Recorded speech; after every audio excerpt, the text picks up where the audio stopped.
de bruit, nous. Il ne faut pas de bruit. Donc je vais dire que le Hazan ici, c'est pour rappeler aux gens que maintenant c'est l'heure de la prière, il est 5 heures ou il est 5 heures ou il est 5 heures moins, ça dépend, n'est-ce pas, de la prière. Est-ce que vous tenez compte de l'environnement, de l'entourage qui forcément a besoin de sommeil? Parce qu'en ce moment au Cameroun, c'est la période examinatoire et vous ne regardez tout de même pas que les petits-enfants sont en train de fréquenter et qu'ils ont encore besoin peut-être de la dernière phase du sommeil, la phase paradoxale du sommeil qui est une phase importante et réparatrice pour le corps humain. Nous allons dire que ce qui est plutôt paradoxal, c'est quoi? C'est qu'on mette, n'est-ce pas, un orchestre de musique ou bien un bar qui tape le bruit toute la nuit. C'est-à-dire, les gens ne dorment pas, ça, c'est pas un problème. Quand il s'agit d'un bar qui joue la musique, les gens sont contents. Mais lorsqu'il s'agit de la parole de Dieu, lorsqu'on évoque le nom de Dieu, ça dérange les gens, ça, c'est ce qui est paradoxal. Et il faut comprendre ici même que les gens qui sont généralement gênés, ce sont les gens qui sont possédés. Parce que lorsqu'on prononce la parole de Dieu, ça les gêne. Hein? Ce sont les gens qui sont possédés. Le Christian a dit que c'est agaçant. Bon, c'est agaçant pour lui, mais ce n'est pas agaçant pour les autres. Pour les autres qui savent l'importance de ce qu'on fait. Mais maintenant, encore autre chose, c'est quoi? C'est que je ne comprends pas la rose-croix d'or du docteur.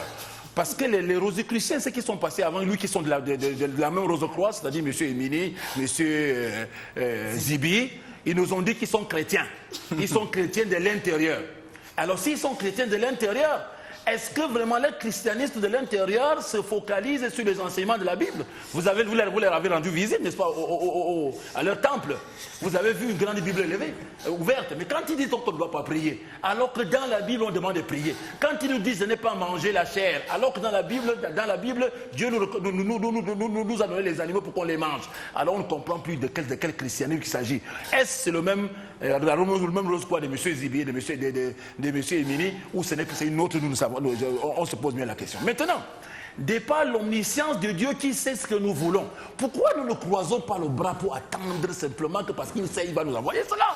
Pourquoi on va travailler? Pourquoi on devait se croiser les bras? Parce que Dieu est omniscient. Il sait que j'aurai besoin d'un habit demain, j'aurai besoin, n'est-ce pas, d'un chapeau demain, j'aurai besoin de manger ceci. On croise le bras et il nous envoie ça. Pourquoi est-ce qu'on va travailler? Parce que lorsqu'on va travailler, n'est-ce pas, c'est que justement, on travaille pour avoir ce qui va nous permettre de faire cela. C'est de permettre, n'est-ce pas, de résoudre nos problèmes. Merci. Mais si simplement on se basait sur l'omniscience de Dieu qui sait tout, qui sait ce dont nous avons besoin, alors on devrait simplement croiser les bras parce que lui sait que dans 2 mois, il va nous donner 20 000, il va nous donner 30 000, 100 000. On croise le bras, on attend. Mais si on sort pour aller chercher, malgré l'omniscience de Dieu, ça veut dire que, n'est-ce pas, on a besoin, n'est-ce pas, de ces dieux-là. Même comme il est omniscient, moi je crois qu'il aime bien quand on le prie, quand on le loue.